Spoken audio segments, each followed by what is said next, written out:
அன்பான தேவ ஜனமே, விக்டரி காஸ்பல் சர்ச் விடுதலையின் சுவிசேஷ சபை வழியாய் உங்களுக்கு கிருபையும் சமாதானமும் உண்டாவதாக. இன்று தேவன் உங்களுக்கு தரும் ஆவிக்குரிய வார்த்தை என்ன அப்படின்னா, நீதிமொழிகள் 27:2, உன் வாய் அல்ல புறத்தியானே உன்னை புகழட்டும், உன் உதடு அல்ல அந்நியனே உன்னை புகழட்டும்.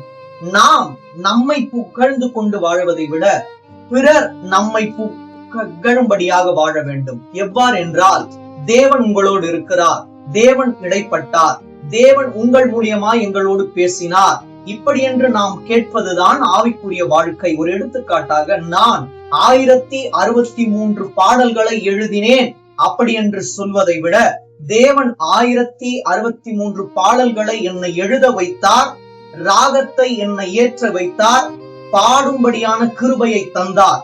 அவ்வாறென்று நான் தேவனை புகழ்ந்து கொண்டு வாழ வேண்டும். அவ்வாறு நான் தேவனையே புகழ்ந்து கொண்டு வாழும்போது பிறர் நம்மை குறித்து பேசும்படியாக தேவன் செய்வார். அது தாழ்மைக்காக இருக்காது, மேன்மைக்காக இருக்கும்.